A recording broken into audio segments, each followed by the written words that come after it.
Bueno, regresamos con esta transmisión, nuestro especial sobre el 9 de abril, las ideas de Gaitán y la vigencia de estas ideas en la actual coyuntura nacional. Es bien importante conocer la historia de Colombia, hay que hacer un esfuerzo por estudiarla, por comprenderla. Esto no es solo un problema de cultura general, es necesario que conozcamos nuestra historia para entender cuáles son las causas de los problemas que hoy tenemos. Lo que ha sucedido a lo largo de la historia de Colombia explica en buena parte los males que hoy vivimos y además también nos permite entender ese legado, esas ideas que hemos heredado, que como muy bien Gaitán también lo decía, es necesario conocer esa herencia para poder preparar las batallas que tenemos que librar en este momento para lograr las grandes y profundas transformaciones democráticas que necesita Colombia.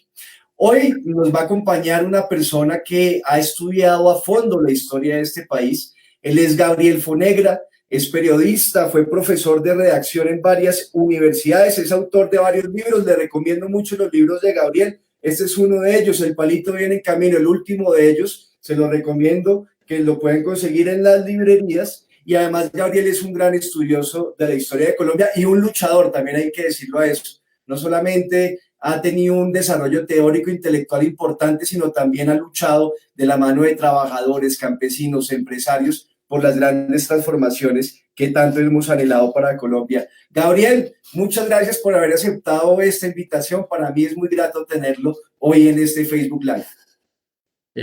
Daniel, Manuel, muchas gracias por la invitación y un saludo a toda la audiencia que está participando en este conversatorio en medio de la crisis que vive el país y la humanidad por la pandemia del coronavirus. Vamos a arrancar, Gabriel. Yo quiero primero hacer una pregunta general. Usted ha calificado a Gaitán como el principal líder democrático del siglo XX en Colombia. ¿Por qué usted señala o califica a Gaitán como el principal líder democrático del siglo XX en nuestro país? No hay otra figura democrática fuera de Gaitán a la que podamos calificar como el vocero más consecuente de ese sector de la burguesía nacional o del empresariado. Durante el siglo XIX, esa burguesía trató de llevar a cabo en Colombia una serie de transformaciones que no fueron posibles.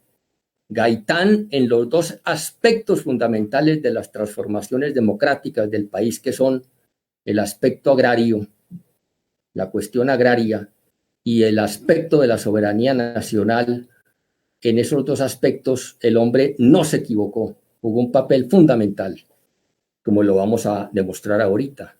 Desde su pelea como dirigente de la UNIR, la Unión Nacional Izquierdista Revolucionaria, desde su primer debate en la Cámara de Representantes contra la United Fruits Company, a raíz de la masacre de las bananeras, lo hemos empeñado en estos dos frentes de que le hablo, Manuel, que son el aspecto de la tierra, el problema agrario y el aspecto de la independencia de la nación y la soberanía. Por eso no creo que me equivoque al calificar a Gaitán como el vocero más consecuente de esa burguesía nacional y aún más, el principal líder democrático que tuvo Colombia en el siglo XX. Bueno, vamos a comenzar a mirar cada una de las principales tesis de Gaitán, pero es importante entender un poco el contexto político en el que Gaitán tuvo que realizar toda su lucha política. A Gaitán le tocó en primer lugar enfrentar la hegemonía conservadora, una hegemonía que comenzó con gobiernos más o menos desde 1895 y que culminó en 1930. Y luego también le tocó lo que algunos llaman la República Liberal, que finalmente también fue una hegemonía liberal más o menos entre 1930 y 1945, con gobiernos liberales. Ahora bien, en medio de esa época y de esos dos tipos de gobiernos, tanto el conservador y el liberal, había una gran discusión en el país que tenía que ver con la soberanía nacional y la relación que tenía Colombia particularmente con Estados Unidos. Recordemos que en esa época hubo hechos históricos muy importantes. En 1903 fue el robo de Panamá por parte de Estados Unidos robo que se concretaría en 1914 a través de un tratado que se llamó el Tratado Urrutia-Thompson. En esa época también se estableció una modificación por parte de Estados Unidos de lo que se denominaba en ese momento la doctrina Monroe.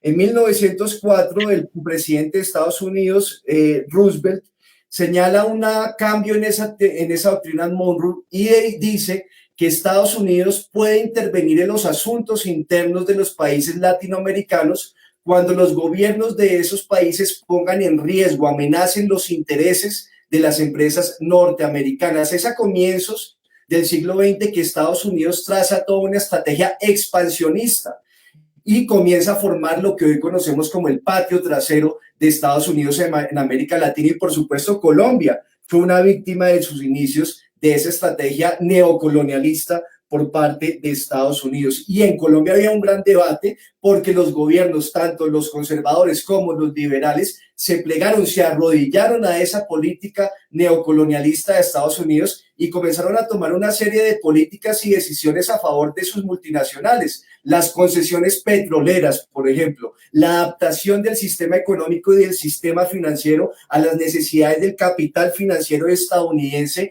que poco a poco se fue tomando la economía nacional. Gabriel, en esta discusión que fue central a inicios del siglo pasado en Colombia, ¿cuál fue la posición que esbozó Jorge Eliezer Gaitán? Podríamos situar la parábola política de Gaitán desde su inicio hasta el final como un enfrentamiento, una lucha por hacerle frente a Estados Unidos. Empecemos, como le dije antes, por el debate que libró en junio de 1929 a raíz de la masacre de las Bananeras. Jorge Eliezer Gaitán, la masacre fue el 6 de diciembre de 1928, como todo el país sabe, y Gaitán se hizo presente en Ciénaga Magdalena en enero. Allí estuvo investigando junto con una comisión bipartidista de notables de Ciénaga y del Magdalena, tanto liberales como conservadores, los hechos, y libró un debate supremamente importante de mucha resonancia nacional, tanto que se podría hasta afirmar que fue ese debate el que tumbó la hegemonía conservadora a la cual usted hizo alusión, que empezó en el año 1895 y terminó con Miguel Antonio Caro y terminó en el año 1930 con Miguel Abadía Méndez, el presidente de la masacre de las Bananeras. Desde ahí hasta su asesinato, podríamos decir que es una parábola que nos describe a un burgués nacionalista. ¿Por qué? José Fernando Campo, el historiador, nos hace una definición muy precisa de lo que fue el asesinato de Gaitán.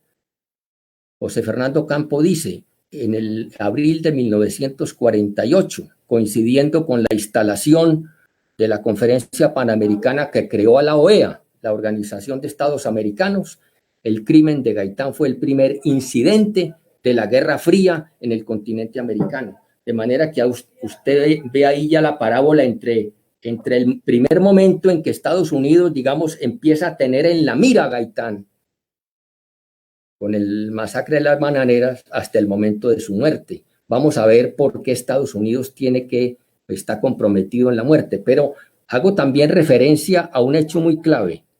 Cuando Gaitán crea su propio partido, Gaitán tuvo una tragedia, y hago aquí una especie de paréntesis, y es que él trató siempre de crear una tercera fuerza, y lo trató de hacer con la UNIR en el año 1933, pero siempre fracasó. Por lo tanto, él tuvo una especie como de oscilación entre salirse del Partido Liberal, volver a entrar, volver a salirse, volver a entrar, y cuando entraba siempre estuvo en disidencia. Este paréntesis vamos a explicarlo un poco ahorita más tarde, si me permite, Manuel, Claro que la historia política de Gaitán dentro del Partido Liberal, pero me refiero a que cuando llegó la Chocó Pacífico, no solamente la United Fruit Company fue un objeto de los debates de Gaitán, sino también la Chocó Pacífico, que es una compañía dedicada a la explotación del oro y el platino en Andagoya y en Ismina, sobre el río Condoto, en el Chocó. una compañía que arrasó los recursos naturales, y Gaitán le libró desde su periódico llamado Unirismo un debate supremamente duro a esa compañía durante todo un año. Entonces, fíjese usted, dos hechos, el debate en la masacre de las bananeras, el debate que libra en su periódico Unirismo contra los Chocó Pacífico, y los intentos de nacionalización del petróleo, siguiendo a Lázaro Cárdenas, el presidente de México, que en el año 1938 nacionalizó el petróleo. Ahí tenemos una razón de por qué, muy fijamente, no porque fuera comunista. Gaitán no era marxista, no era comunista, el más no era socialista. Y aquí entramos también en otro tema supremamente polémico. Gaitán no era socialista, aunque su tesis de grado como abogado de la Universidad Nacional se llamó Las ideas socialistas en Colombia. Y él mismo se proclama en esas tesis, se proclama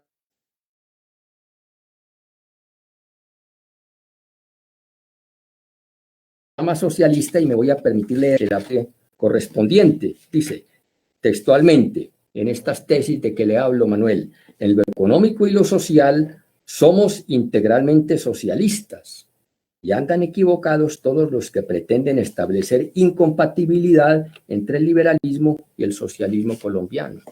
Él mismo se proclama socialista, pero la tesis que yo propongo pues a los televidentes es, a la audiencia de este programa, es que Gaitán no era socialista, un punto muy polémico, porque en realidad el socialismo de Gaitán es un liberalismo, digamos, inclinado hacia el tema social, por influencia de la Revolución de Octubre, que es el acontecimiento más importante del siglo XX en la humanidad. La Revolución de Octubre liderada por Lenin, y tiene un impacto tan tremendo en América Latina que estos sectores liberales se proclaman todos socialistas. El mismo Gerardo Molina, el mismo Antonio García, fundadores de un partido llamado Partido Socialista Colombiano.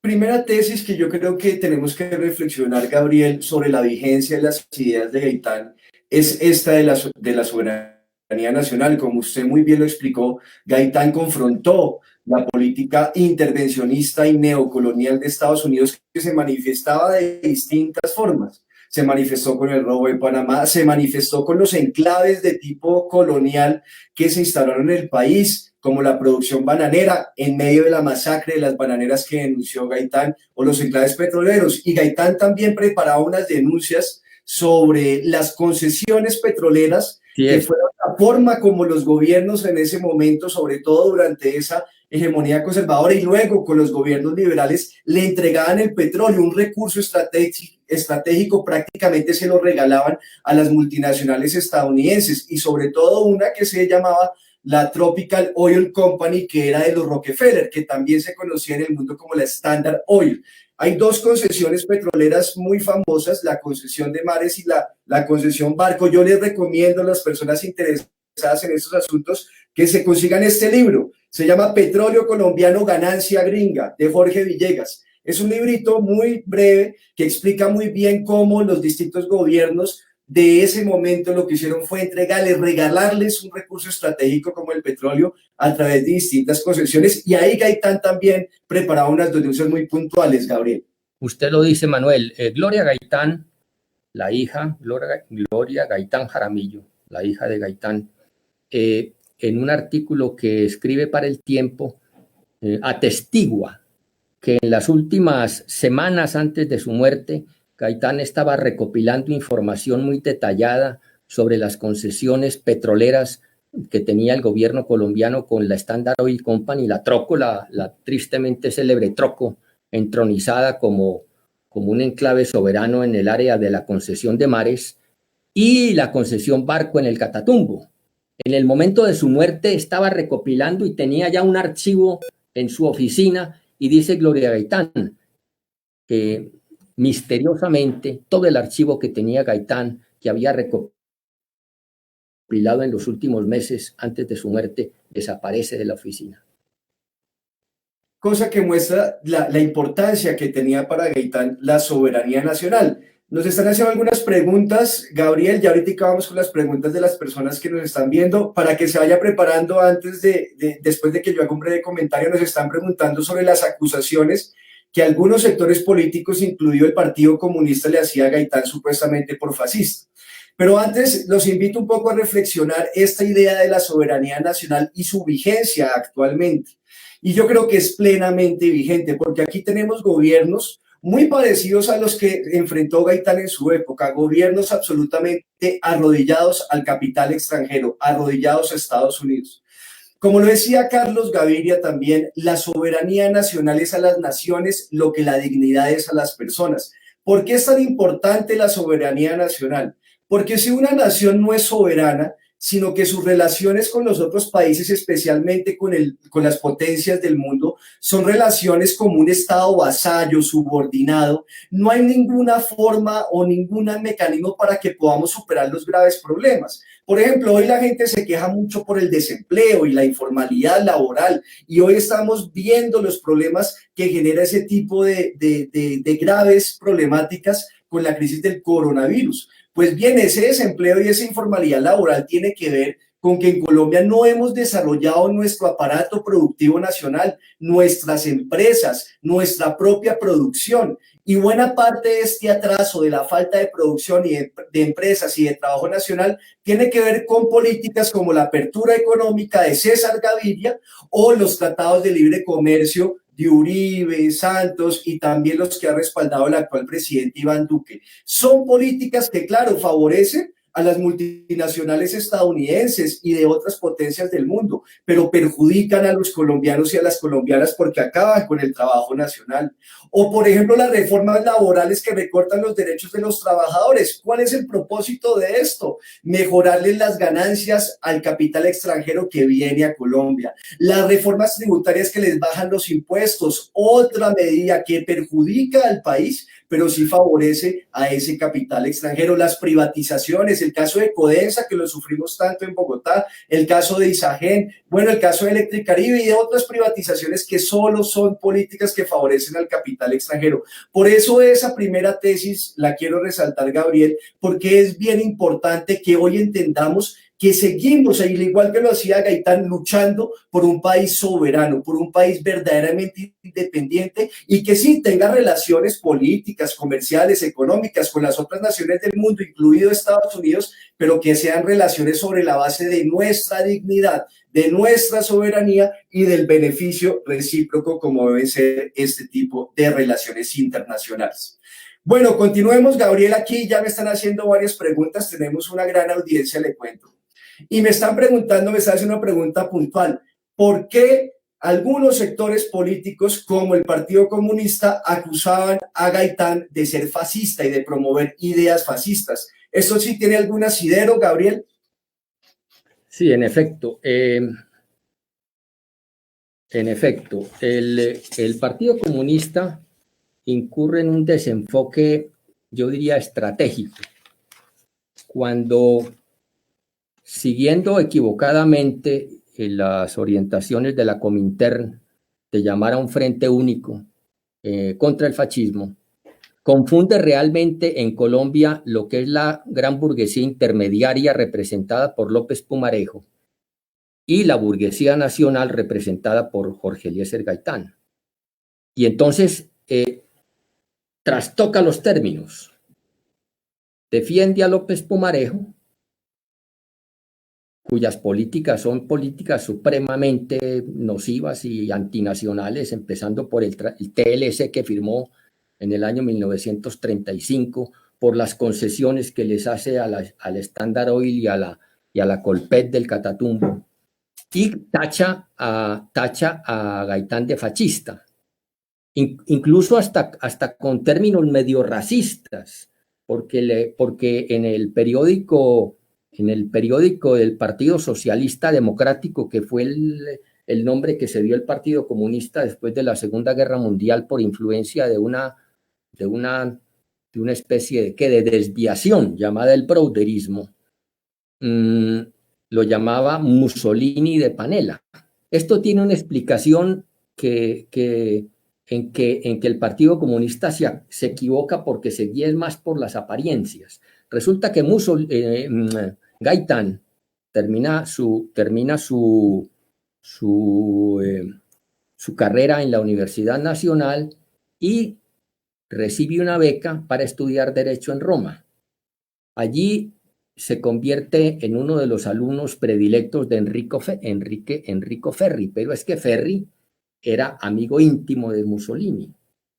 Y entonces, a raíz de ese hecho, sin fijarse realmente en las posiciones que defendía Gaitán, pasan inmediatamente a acusarlo de fascista.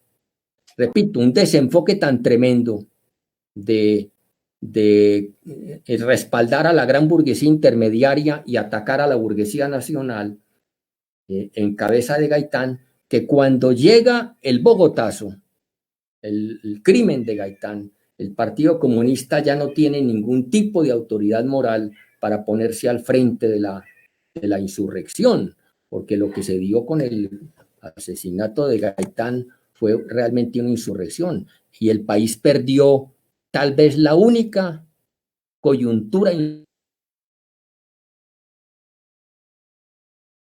insurreccional que hubo en el siglo XX, un cambio de gobierno. Yo creo que es clarísimo que esa acusación es falsa, es un desenfoque, como muy bien explicó Gabriel. Es más, un personaje en Colombia que defendió esas ideas de corte fascista como Laureano Gómez fue uno de los principales contradictores de Gaitán durante su vida política, cosa que también evidencia o confirma esta explicación que muy bien nos ha dado Gabriel.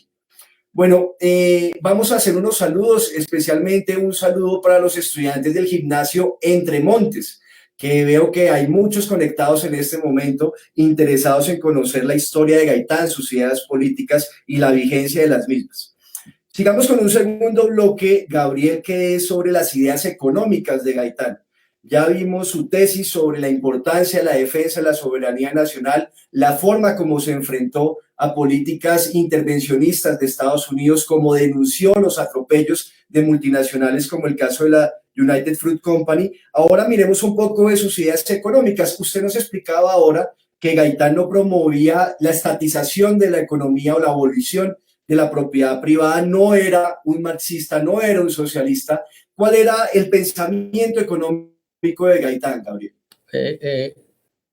Cuando uno se pone a examinar no solamente los textos de la UNIR, sus periódicos, sino también el plan Gaitán de 1946, que fue una reforma constitucional que propuso Gaitán y que no pasó a mayores, como también la plataforma electoral de enero de 1947, que se conoce como la plataforma del Teatro Colón, que es su programa de gobierno.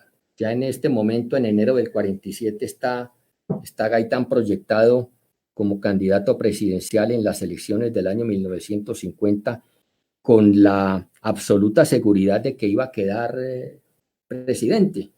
Es decir, lo que muere el 9 de abril del 1948 es el futuro presidente de Colombia. Gaitán tenía todas las condiciones, estaba ya erigido como jefe único del Partido Liberal. En 1947 arrasó en las elecciones legislativas, barriendo a la corriente santista y llerista, barriendo a la corriente lopista, y lo tuvieron que nombrar jefe único del Partido Liberal, de manera que estaba proyectándose como el verdadero candidato o el único candidato del Partido Liberal. ¿Cuáles son realmente, digamos, sus ejes? Que si uno se pone a mirar, hay un detalle muy curioso, Manuel, que yo llamo a que la audiencia corrobore, y es que hay una gran coincidencia de una serie de propuestas económicas con lo que uno mira en el ideario de Unidad del Polo, hasta el punto de que me atrevería a decir un poco invadiendo terreno político, que el Polo se constituye como el verdadero heredero del legado ideológico de Gaitán. Por ejemplo, Ya vimos lo de la nacionalización de los recursos naturales, un tema fundamental. Ahora, aclarando, nacionalizar recursos no es socialismo. Esa es una medida que tiene que ver más bien es con la soberanía de un país o con recuperar la soberanía económica que tanto le hace falta a Colombia en este momento. Tampoco proponía estatizar la banca. Él proponía era abaratar el crédito, poner la banca al servicio del desarrollo de Colombia, al servicio del fomento de la industria y la agricultura. Una propuesta que también ve uno en el ideario de unidad, casi textual, diría yo, casi textual. Eso sí, proponía que el Estado interviniera como director de la economía, pero no en forma de estatizar, aunque pues le daba también al IFI, al Instituto de Fomento Industrial creado por Eduardo Santos en el año 1940, como una forma de capitalismo de Estado, le daba también Gaitán al IFI un papel de empezar a crear industrias en aquellos sectores que el país estratégicamente necesitaba para sustituir importaciones, algo que también tiene suprema vigencia hoy en día. Propiedad de la tierra. No solamente desde el momento en que él lanza en UNIR en el año 1936, siguiendo el plan de Ayala propuesto por Emiliano Zapata, la consigna de la tierra para el que la trabaja, que es una consigna fundamentalmente democrática, en ningún momento socialista, ni en ningún momento populista, porque hay sectores hoy en día que tachan a Gaitán de populista, en lo que se equivocan también. Gaitán fue un hombre que en sus planteamientos ideológicos estaba supremamente centrado en los aspectos fundamentales de la economía. La tierra para el que la trabaja, en esto nunca Gaitán se desvió un ápice. Cuando usted mira la plataforma del Colón, que es la plataforma, es su plataforma de gobierno, su plataforma a la candidatura presidencial posible que iba a ganar, usted ve que también sigue insistiendo en ese punto, en el punto en que hay que expropiar, utiliza la palabra expropiación, sin indemnización, incluso dice, de las tierras incultas. Bueno, eso en el aspecto agrario.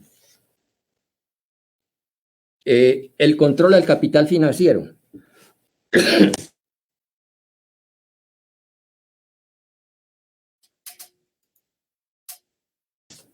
Voy a tomar un poquito. El control al capital financiero para ponerlo al servicio del desarrollo nacional. El control de los monopolios, que es un punto que usted también ve en el ideario de Unidad del Polo. Se permite o se fomenta el capitalismo no monopolista, el capitalismo nacional no monopolista, pero se le pone coto al capital monopolista, sobre todo al gran capital financiero. Y oiga lo que dice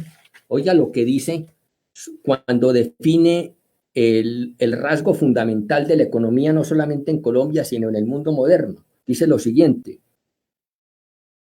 hablando de la diferencia entre el viejo colonialismo de la diplomacia de los cañones y el colonialismo predominante hoy en día, que es un colonialismo disfrazado, una especie de que llamaríamos neocolonialismo. Dice Gaitán, y voy a leer la cita completa porque es muy importante, el predominio del capital financiero como rasgo fundamental de la sociedad moderna en todo el mundo, del mundo moderno, del orden económico actual. Y ya desde el cual Gaitán lo define. Dice, no veremos ya los cañones disparando contra las naciones débiles, ni la provocación de revoluciones internas. El sistema será distinto y ceñidamente legal en apariencia. Se enviarán al país que quieren dominar grandes empresas, bancos poderosos, capitales ingentes, que lo irán invadiendo y dominando con la aceptación regocijada de los ciudadanos. Ya no se tratará de violar la ley escrita, sino que mediante la expansión financiera, aun permaneciendo inviolada la legislación, se impondrá el más fuerte desde el punto de vista económico. no se necesitará perpetrar el ataque al derecho del Estado débil, sino que éste será absorbido por las vías legales. ¿Cómo la ve? Ideas que son plenamente vigentes en este momento, Gabriel.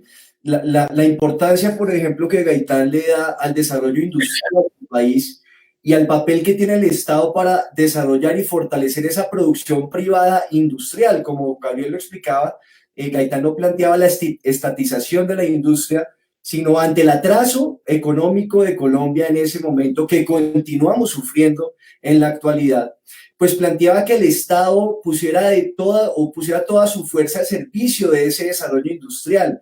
Y hoy esta es una de las reivindicaciones que tenemos que abanderar. A nosotros nos dicen que nos podemos desarrollar como país a punta de turismo y de call centers, y que el gran futuro laboral de los jóvenes en Colombia está atendiendo los call centers. Y bueno, yo no digo que no haya que fomentar el turismo o determinados servicios, pero si nosotros no desarrollamos la industria, no va a ser posible sacar al país del atraso, de la pobreza y de la desigualdad en el que se encuentra. Y esos han sido gobiernos, todos los gobiernos colombianos, pero particularmente los que tenemos desde 1990, con la imposición de la globalización neoliberal y de todas estas políticas que han destruido la industria nacional, y que eso ha llevado a otros males como el desempleo, la informalidad, el atraso científico, tecnológico, también tiene que ver con la quiebra de la industria. Y también Gaitán señalaba la importancia de la agricultura y, como lo explicaba Gabriel, el control al capital financiero, porque hoy principalmente el gran capital asume la forma de capital financiero, que es el parasitario, y hay que ver en Colombia cómo ese capital financiero, en lugar de ponerse al servicio del desarrollo del país, lo que se ha convertido es un obstáculo, intereses usureros. Pero además ese capital financiero se ha tomado los principales derechos sociales de los colombianos y las colombianas, como nuestro derecho a las pensiones. Eso lo controla don Luis Carlos Sarmiento Angulo y juega la ruleta financiera con los ahorros de los colombianos en el mercado mundial. El sistema de aseguramiento de las EPS es otra forma en la que capital financiero va dominando los distintos sectores económicos y sociales de nuestra sociedad, y eso genera graves problemas. Bueno, aprovecho aquí que Leonardo Argüello, sí, Gabriel, quería plantearme algo. Es como para ir redondeando lo que usted llama en relación con la política industrial y agraria. Voy a leerle dos frases muy cortas del punto 35 y del punto 36 de la plataforma del Colón, que repito es la plataforma electoral de él para la presidencia, que pues nunca pudo tener. Dice el liberalismo, punto 35, el liberalismo reconoce el deber de apoyar el desarrollo industrial y demás fuentes de la riqueza nacional. Esa es. Dice el punto 36, el liberalismo reconoce que la agricultura y la ganadería deben ocupar desde el punto de vista de las realidades y conveniencias nacionales un lugar preferente en el plan de desarrollo de la economía nacional. Por razones semejantes, el Estado debe incluir en la planificación de sus programas a la pequeña industria. Bueno, ojo, usted punto, compárelo con el ideario de unidad y uno diría, es casi exacto. Y discúlpeme que insista tanto en el punto del ideario de unidad, pero es que dice que son coincidencias que deben destacarse. Está bien, Gabriel, porque es que nosotros, la idea de este ejercicio es reflexionar sobre las ideas, conocerlas con cierto grado de detalle y ver la necesidad y la vigencia que tienen esas ideas actualmente. Fueron ideas que se esbozaron ya hace más de 70 años, pero ¿cómo serán de malos los gobiernos que hemos tenido, que hoy seguimos luchando por sacar adelante las reivindicaciones que teníamos que sacar ya hace casi un siglo? Pero bueno, y también esa vida de Gaitán nos lleva, y sobre todo a la juventud, a que sigamos ese ejemplo de lucha democrática, de persistencia y de unidad para poder enfrentar estos males. Decía ahora Gabriel. Desde la pregunta le redondeo una frase, que es la siguiente. El historiador Mauricio Archila, muy prestigioso, cuando le preguntan, bueno, háganos un resumen de lo que realmente planteaba Gaitán en el aspecto económico, él dice lo siguiente: defendía un sistema de libre empresa y buscaba una alianza entre las clases populares y el empresariado. Proponía un cambio pacífico y gradual, una alianza entre las clases populares y empresariales y un nacionalismo moderado. Yo creo que con eso ya redondeamos el aspecto de los planteamientos económicos. Perfecto. Vamos a ir también a una faceta importante de Gaitán. Aprovecho, decía ahora que nos está saludando Leonardo Argüello, es el presidente de Sintrateléfonos, Gabriel, del Sindicato de la Empresa de Telecomunicaciones de Bogotá. Y aprovecho para recordar esto. Gaitán fue un gran luchador de los sectores populares, del empresariado, como dice Gabriel, y de los trabajadores de la clase obrera. Como abogado, él asesoró unas luchas sindicales importantes. Por ejemplo, fue asesor de una lucha del sindicato de la empresa Bavaria. El barrio de La Perseverancia, yo vivo aquí en La Macarena, muy cerquita de La Perseverancia, que fue el primer barrio obrero de Bogotá y fue un barrio que fue fundado por los obreros de la fábrica de Bavaria que queda ahí en el Centro Internacional, en ese barrio que es el Centro Internacional, ahí quedaba la fábrica de Bavaria y Gaitán fue muy cercano a los trabajadores de Bavaria y los acompañó en sus luchas. Y Gaitán fue el asesor de las trabajadoras telefonistas de la ETV que en 1928 hicieron una gran huelga. Las trabajadoras, todas mujeres telefonistas de ETV, estaban en condiciones muy precarias, propias de la explotación laboral de esa época. Decidieron, después de hacer unas peticiones, como lo hicieron los trabajadores de la United Fruit Company, hicieron unas peticiones que no fueron atendidas en ese momento por la empresa. En ese momento la empresa estaba en manos todavía de una multinacional y las trabajadoras, al no hacer atendidas sus peticiones, se declararon en huelga. Fue Jorge Eliezer Gaitán quien las asesoró, las acompañó y de esa huelga salieron victoriosas porque la empresa tuvo que acceder a una serie de peticiones en materia de jornadas laborales, en materia de salarios. O sea, Gaitán fue una persona que se vinculó directamente con esas luchas de los trabajadores y las trabajadoras. Y permítame que a propósito de lo que usted cuenta, de esa pelea librada por las trabajadoras, resulta que Gaitán en el año 1934 escribió un folleto que se llama Igualdad de Derechos para la Mujer. Fue un luchador también en ese frente. Le voy a leer dos frases muy cortas para dar espacio pues, a las inquietudes de la gente. Dice: los legisladores, la primera frase, los legisladores estamos en mora de proporcionarle a la mujer los medios que le permitan avanzar a ese nivel cultural superior a que es acreedora. Y dice la segunda frase: y no solo es igualmente apta que el hombre, no solo es igualmente apta la mujer que el hombre para dignificar cualquiera de las profesiones liberales y de las actividades científicas, sino también por otro aspecto de mucha sustancia, la plena participación política a que tiene derecho. Esto es en el año 1934. Gaitán propuso una reforma constitucional que daba plenas garantías políticas a las mujeres y pleno derecho al voto. Lo que pasa es que esa reforma constitucional nunca pasó a mayores. Ese comentario que usted hace me permite también ir al bloque de las ideas frente a los derechos sociales de Gaitán. Ya vimos sus ideas sobre la soberanía, sus ideas económicas. Miremos un poco sobre las ideas sobre los derechos sociales con esa concepción que hoy parecería normal, pero en esa época era incluso revolucionaria, si quiere uno decirlo, sobre, por ejemplo, la igualdad de derechos entre hombres y mujeres. O también, por ejemplo, el concepto, Gabriel, que defendía Gaitán sobre la autonomía universitaria, que es otra de esas ideas vigentes. Hoy también está vigente la lucha por la igualdad entre hombres y mujeres. Colombia todavía es un país donde hay una gran discriminación en contra de las mujeres que se manifiesta de distintas formas en violencia física, violencia sexual, violencia económica, peor participación en la política. Y miren ustedes cómo esas ideas de Gaitán siguen vigentes y tenemos que seguir luchando por ellas. También decía que Gaitán esbozó unas ideas en materia de educación superior. Él fue profesor catedrático de la Nacional, él fue rector de la Universidad Libre de la educación y defendió el concepto de la autonomía universitaria, Gabriel.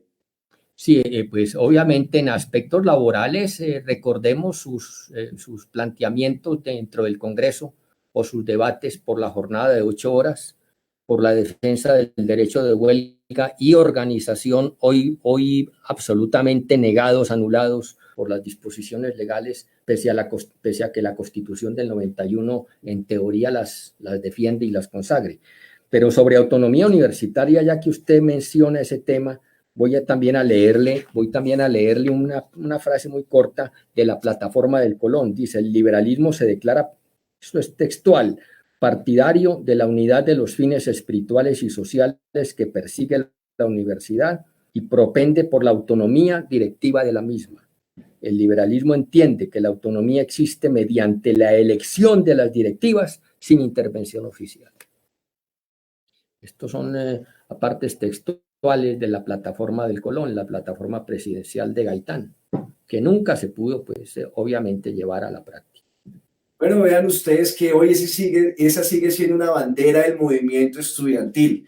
La autonomía universitaria, y una de las manifestaciones de la autonomía universitaria es que los estamentos universitarios, estudiantes, profesores, trabajadores, sean los encargados y tengan el derecho a elegir a sus directivas. Y eso no sucede hoy en las universidades públicas. Quien imponen al rector y a las principales directivas termina siendo el gobierno nacional a través del Ministerio de Educación, y por supuesto impone al rector pues que coincide con los intereses de un determinado gobierno. Otra idea de Gaitán, esta de la autonomía universitaria, que sigue vigente y que tenemos que seguir luchando por ello. Ya vamos a terminar, vamos a dejar de último el tema del asesinato, que es lo que genera como más preguntas y más interés, pero es importante repasar estas ideas. Pero antes de pasar ya a los detalles del asesinato, las distintas teorías que existen sobre quién asesinó a Gaitán, hablemos un poco de las ideas políticas. Usted al inicio de este diálogo, Gabriel, planteaba que Gaitán intentó armar su propio movimiento político, no tuvo éxito en este intento y terminó participando en el Partido Liberal.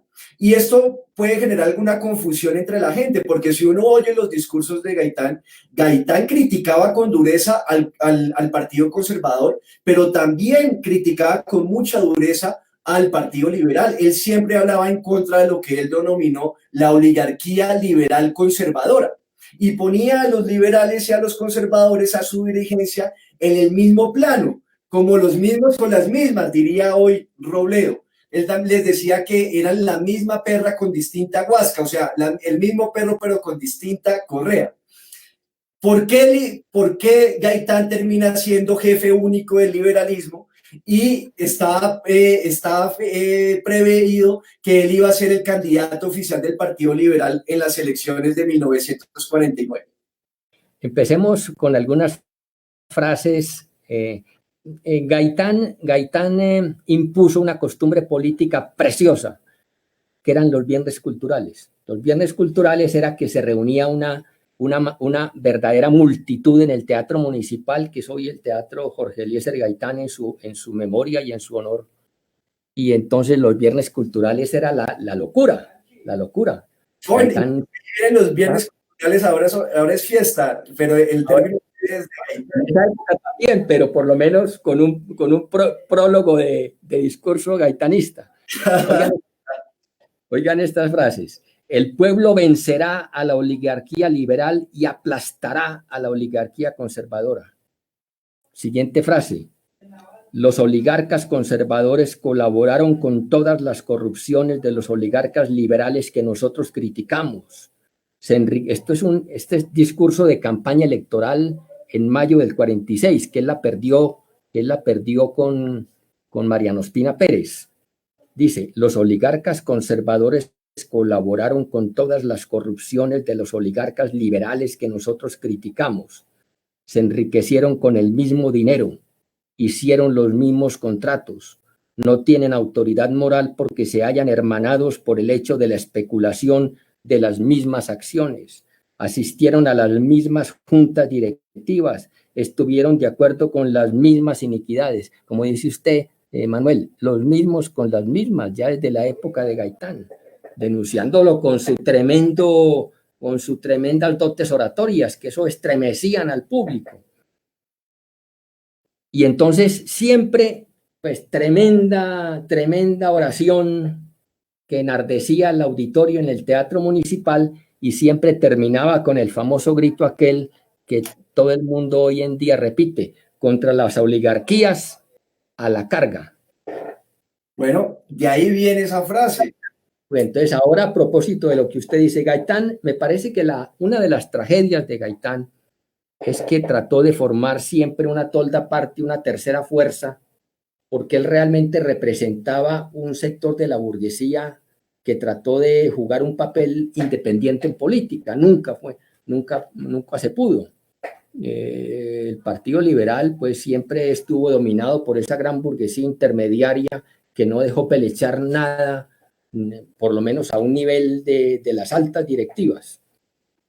Y entonces trató de formarla UNIR, 1936, le fracasó 2 años después. En el año 1936 se reintegra el Partido Liberal en el gobierno de Alfonso López Pumarejo, que lo nombra alcalde de Bogotá. Ahí tiene su primer fracaso, acuérdese, con la huelga de los choferes que lo hace renunciar.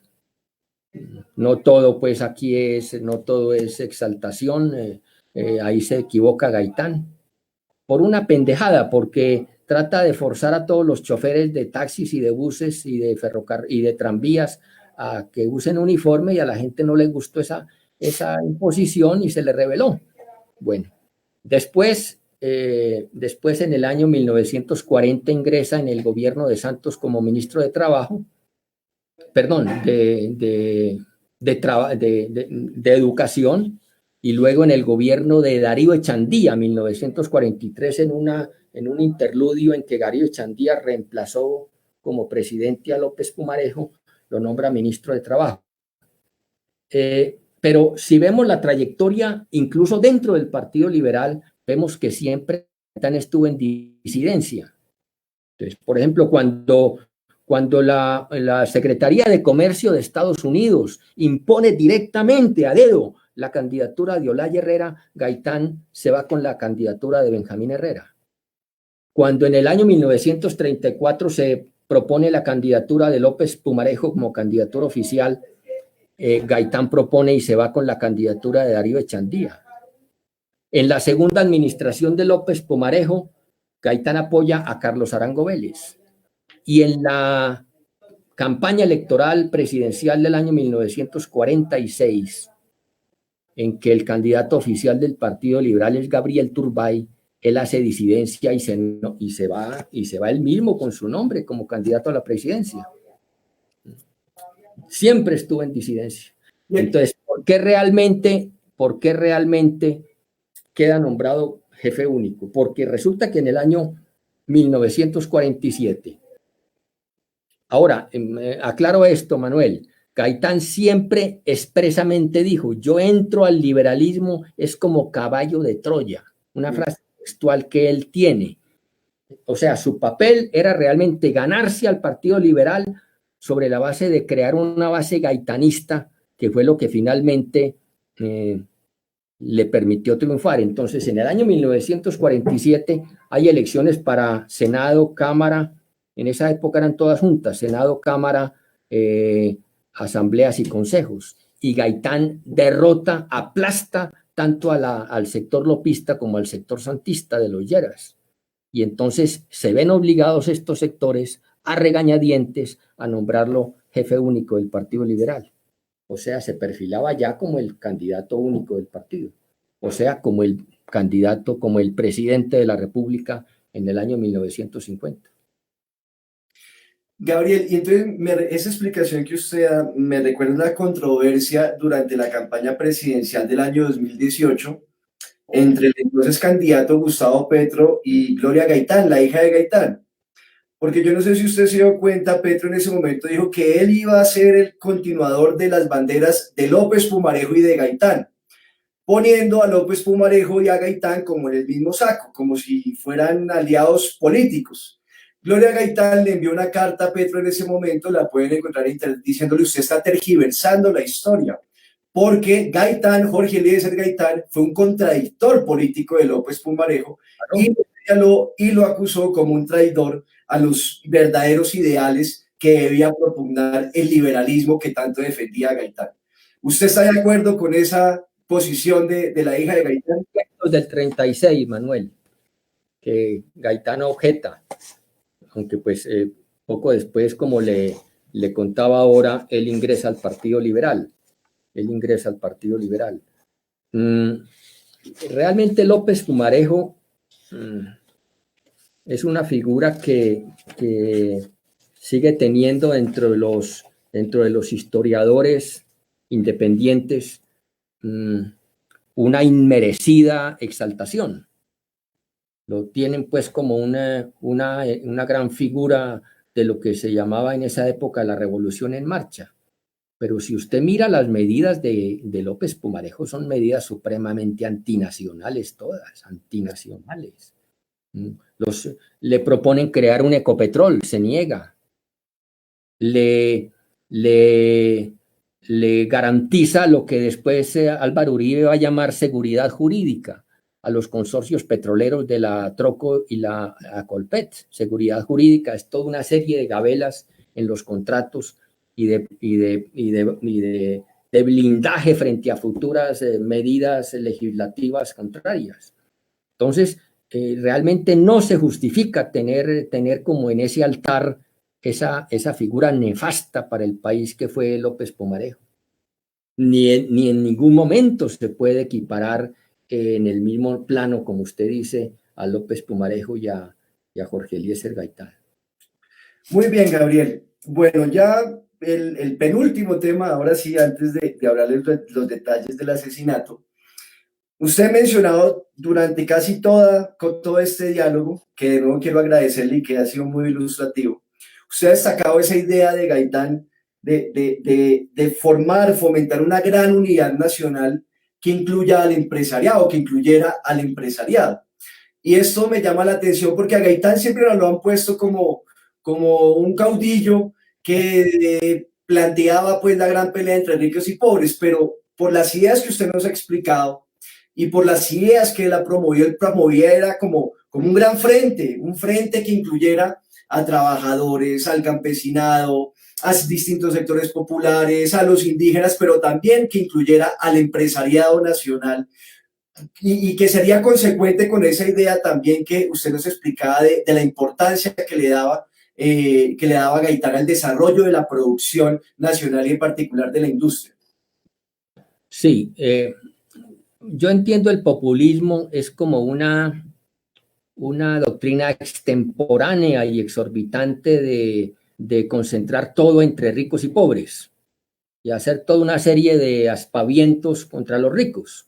Gaitán no era populista, aunque muchos historiadores lo califican así.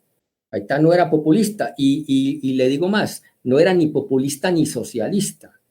Él no buscaba expropiar a las clases empresariales, en ningún momento planteó eso. Planteaba era como leí la cita del historiador Mauricio Archila, una alianza entre los sectores populares y las clases empresariales. Difícil de lograr en ese momento porque pues obviamente estos sectores empresariales colombianos, aunque pueden ser susceptibles de ser ganados para una gran alianza, sobre todo por ejemplo en estas épocas de TLC, que los atropellan tanto y los tienen al borde de la quiebra, pues han sido muy timoratos. Hoy en día incluso algunos sectores empresariales prefieren hasta vender sus empresas y entregarse en la pelea, vender sus empresas al capital extranjero y quedarse ahí de rentistas, o en el mayor de los casos, pues hacer una alianza con lo que se llama el socio estratégico y someterse a lo que ellos digan. Pero Gaitán sí proponía expresa y explícitamente una alianza con el sector empresarial, entre los sectores populares, una especie de, ¿cómo diríamos hoy?, de convergencia nacional. Entre otras cosas, muy de actualidad. Y esa idea era lo que iba a decir. Esa es una de las ideas vigentes también de ese ideario político de Gaitán, la necesidad de esa gran unidad nacional, en la medida en que, como lo explicábamos, esos son gobiernos que se ponen al servicio de potencias extranjeras, del capital extranjero, del capital financiero. Esas son medidas y es una situación que golpea con dureza a distintos sectores de la población, a la intelectualidad, a los estudiantes, a los trabajadores, a los campesinos, a los artistas, pero también golpea y perjudica al empresariado nacional. Hay que ver todas las empresas que se vienen quebrando, tanto de la ciudad como del campo, debido a la masiva importación de bienes que podríamos producir acá, y eso acaba con la empresa, con la fábrica, acaba con ese empleo, y por eso es que una de esas ideas muy vigentes de Gaitán es esa conformación de una gran unidad nacional, de un gran pacto nacional, diría el senador Jorge Enrique Robledo, para que podamos derrotar esos malos gobiernos y construir una nueva democracia, una democracia de verdad, en donde haya una generación de riqueza y una muchísima mejor distribución de esa riqueza. Bueno, ya vamos al tema final de este Facebook Live, Gabriel. Mucha gente se pregunta, la gran pregunta, una de las principales preguntas de los historiadores de Colombia, que es ¿quién asesinó a Gaitán?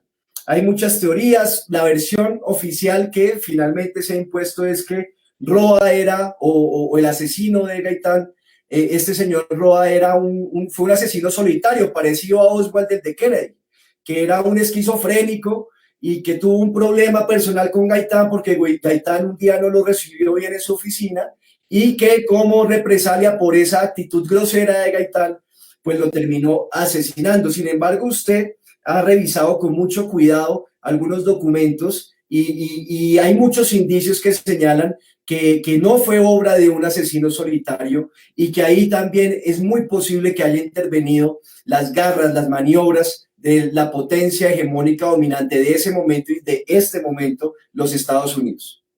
A la hora de presentar argumentos de autoridad, empecemos por Gabriel García Márquez, premio Nobel, pues obviamente una figura cimera en las letras colombianas y en la nacionalidad.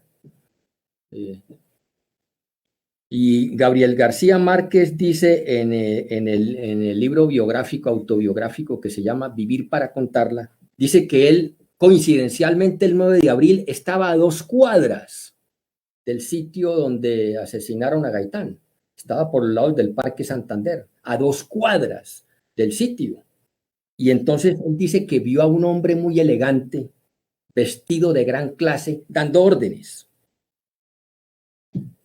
Y que lo oyó gritar que lincharan a Roa Sierra, cuando la multitud a su orden se abalanza sobre el asesino.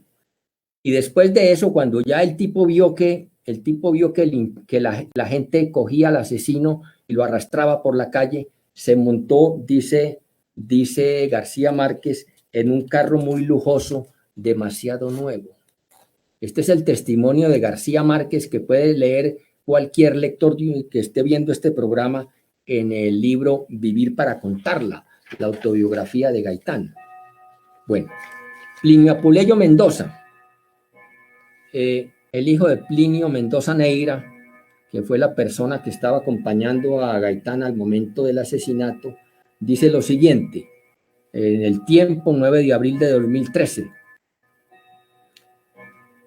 En los últimos momentos de su vida, Plinio Mendoza Neira, que era un alto jefe liberal, le contó al hijo, a Plinio Apuleyo, que llegó una vez un coronel del ejército, un coronel de la policía llamado Luis Arturo Mera, y le contó a Plinio Mendoza Neira que acababa de asistir a la muerte de Pablo Emilio Potes, antiguo agente del Servicio de Inteligencia Colombiano, SIC, tristemente célebre por las torturas en las mazmorras de lo que hoy es un conjunto residencial en el barrio La Candelaria.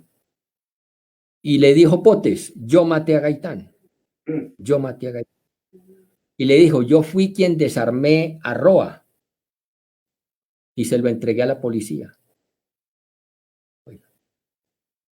Gloria Gaitán, la hija, dice que hay un agente de la CIA, de la Central de Inteligencia Norteamericana, llamado John M. Espíritu, que confesó expresamente la participación de la CIA en el asesinato de Gaitán. Bueno, y un último dato que es como una especie de indicio muy importante.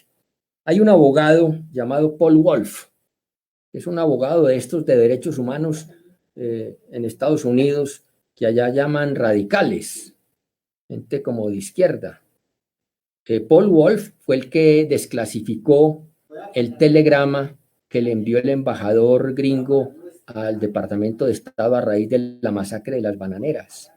Paul Wolf desclasifica allá hay una costumbre en Estados Unidos que los documentos diplomáticos se desclasifican para el público a los 25 años. Y Paul Wolf fue y desclasificó el telegrama que le manda el embajador, en que el embajador dice los muertos pasan de 1000. El embajador gringo en Bogotá al Departamento de Estado a raíz de la masacre de las bananeras. Resulta que Paul Wolf ha estado tocando la puerta del Departamento de Estado en Estados Unidos para que le suministren los documentos de la muerte de Gaitán, que ya se cumplen 70 años y más, 72 años. Y dice así, textualmente: por más de 7 años, dice Paul Wolf, que esto ha estado en la Corte, la CIA ha argumentado que el liberar estos documentos al público pone en serio peligro a la seguridad nacional de los Estados Unidos. Esta cita la pongo yo como un indicio de realmente lo que puede haber por debajo que nunca se ha revelado, porque como usted dice, la versión oficial, como en la época de Kennedy, como en el asesinato de Kennedy, es que un loquito, por cuenta propia, se consiguió un revólver de segunda y le pegó un tiro a Gaitán cuando salía de la oficina. Porque resulta que Gaitán un día, Roa, le fue a pedir cualquier cosa y Gaitán estaba como de afán y lo despachó así, sin más ni más, y el tipo le cogió bronca y lo mató. Eso pasó con el asesinato de Gaitán, de Kennedy, que decía el Warren, el jefe de la Corte Suprema, un solo asesino, Oswald. Pero resulta que después salió el famoso microfilm, aquel de Zapruder, que volvió al revés esa versión. Claro, porque mostró que Kennedy tuvo un disparo por el frente y otro por detrás, entonces no podía haber un solo asesino. La bala mágica.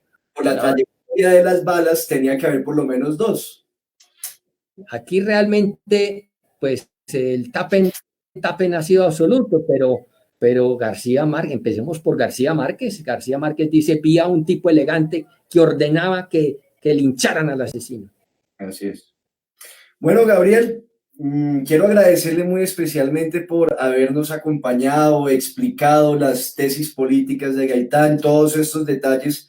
Es muy importante que hagamos un esfuerzo por comprender nuestra historia y por aplicar esas ideas de Gaitán, de esa gran personalidad democrática que ha tenido el país, como dice Fonegra, el principal líder democrático del siglo XX, y que reflexionemos sobre la vigencia de esas tesis en este momento, que podríamos resumirlas en una aférrima defensa de la soberanía nacional, un talante antiimperialista, el de Gaitán, rechazando cualquier tipo de intervención de una potencia extranjera en los asuntos internos del país. Es una idea que está más vigente que nunca. La defensa del aparato productivo nacional, la defensa de los derechos básicos de la población, de los derechos sociales, el derecho a la salud, la igualdad entre hombres y mujeres, el derecho a la educación y la defensa de la verdadera democracia. Ese es el legado que nos deja Gaitán y que hay que continuar luchando por eso. Y para poder luchar, pues hay que conocer este tipo de enseñanzas y de conocimientos que muy bien nos transmite Gabriel Fonegra. De nuevo los invito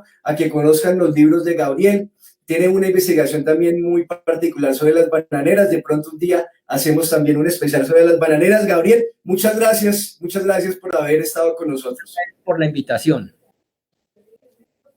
Bueno, y ustedes, muchas gracias. Sigamos una reflexión final para que sigamos cuidándonos pues en esta época de crisis y continuemos, aprovechemos la cuarentena para elevar nuestro nivel de comprensión sobre la historia del país. Hay muchas épocas y episodios que son importantes. Les recomiendo también un libro que compiló José Fernando Campos, se llama Historia de las ideas políticas en Colombia, y un libro de otro libro de José Fernando Campos sobre la historia de Colombia en el siglo XX, para que aprovechemos estos días de cuarentena y conozcamos un poco más detalles de nuestra historia, que nos permitirá, como decía Gaitán, librar las batallas que nos esperan en el futuro. Muchas gracias por haberse conectado y les estaremos avisando de un nuevo programa.